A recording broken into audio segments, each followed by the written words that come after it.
Assalamualaikum warahmatullahi wabarakatuh. Perkenalkan, nama saya Fatih Alam Misbat dari kelompok 9 tentang artikel kimia. Di sini saya akan mempresentasikan yang berjudul pengertian artikel ilmiah. Artikel ilmiah adalah karya lengkap ilmu pengetahuan yang mengkaji fakta umum dengan menggunakan kaidah-kaidah keilmuan dan dipublikasikan di jurnal. Nah, kategori artikel ilmiah ini ada dua kategori. Yang pertama adalah artikel konseptual dan artikel hasil penelitian.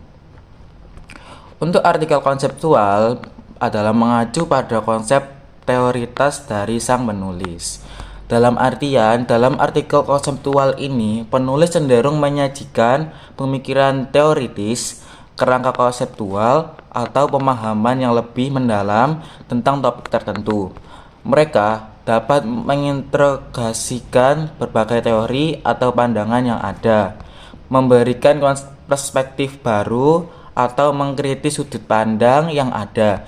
Tujuan utama artikel konseptual adalah untuk mengembangkan gagasan, konsep, atau teori yang mungkin menjadi dasar bagi penelitian lebih lanjut. Oke, untuk kategori yang kedua adalah artikel hasil penelitian yang bertujuan untuk mengacu pada studi empiris, penelitian, atau disarikan dari hasil penelitian. Nah, arti dari artikel hasil penelitian adalah dalam artikel hasil penelitian, penulis menyajikan informasi tentang tujuan penelitian, pertanyaan penelitian, hipotesis, metode yang digunakan seperti survei, eksperimen, atau analisis data, serta hasil dari penelitian tersebut.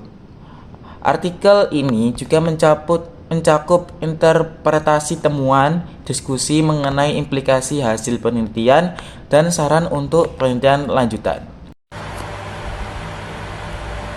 Selanjutnya adalah ciri-ciri artikel ilmiah. Yang pertama, konteks ilmu pengetahuan yang memahami kaidah ortologis atau menjelaskan mengenai ilmu pengetahuan yang ada.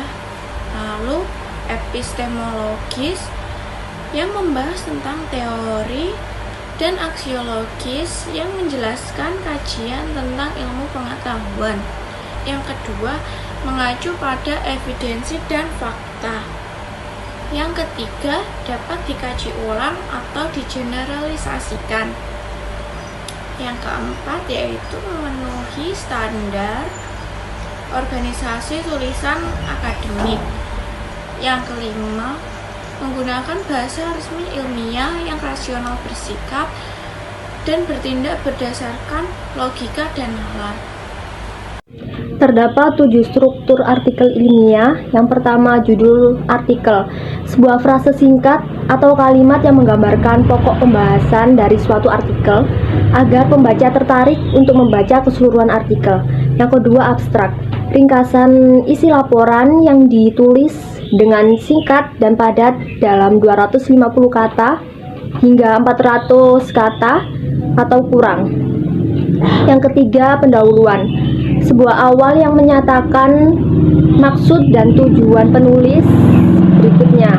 Ini umumnya diikuti oleh tubuh dan kesimpulan. Yang keempat, metode penelitian, sebuah pendekatan sistematis dan terstruktur yang digunakan untuk mengumpulkan, menganalisis, dan menginterpretasikan data dalam rangkaian tujuan penelitian. Yang kelima, ada hasil penelitian, informasi atau temuan yang diperoleh setelah melaksanakan penelitian. Hasil penelitian berisi data dan analisis yang menjawab pertanyaan peneliti. Yang keenam, kesimpulan, hasil akhir berdasarkan uraian yang sudah dijelaskan sebelumnya dari sebuah tulisan dan keputusan yang diperoleh dari metode berpikir. Yang ketujuh, ada daftar pustaka, sebuah daftar yang berisi sumber-sumber referensi yang digunakan dalam penelitian atau karya tulis ilmiah.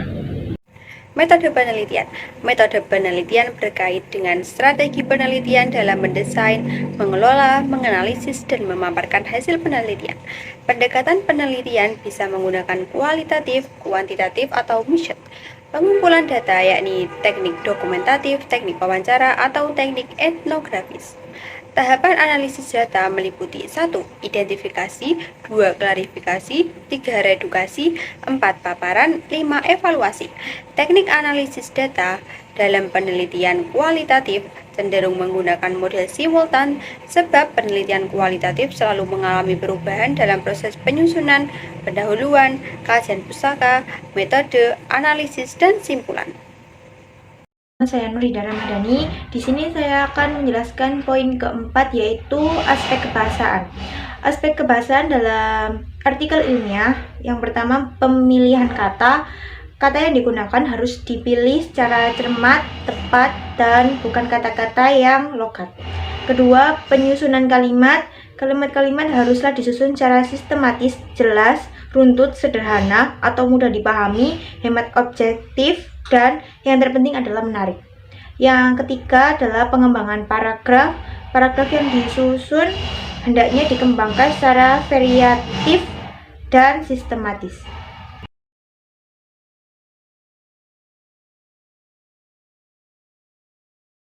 Artikel ilmiah yang pertama yaitu menentukan rumusan masalah. Di sini kita akan menentukan topik, isu atau tema yang akan kita bahas. Yang kedua yaitu evaluasi. Kita mengevaluasi topik yang kita bahas ini, sumber datanya jelas atau tidak.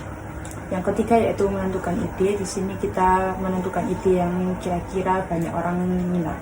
Yang keempat yaitu memahami jenis artikel. Yang kelima menerapkan teknik menulis. Yang keenam yaitu membuat kerangka. Di dalam pembuatan kerangka ini penulisannya kita harus memperhatikan dengan baik karena agar tulisan kita tidak berantakan. Dan yang ketujuh yaitu menyusun sesuai panduan artikel. Di sini kita juga boleh menambahkan ilustrasi dan melakukan pembahasan secara terstruktur. Dan yang kedelapan yaitu membuat kesimpulan. Membuat kesimpulan di sini cukup dibuat secara singkat, padat, dan jelas agar penulisan artikel dapat mudah dipahami.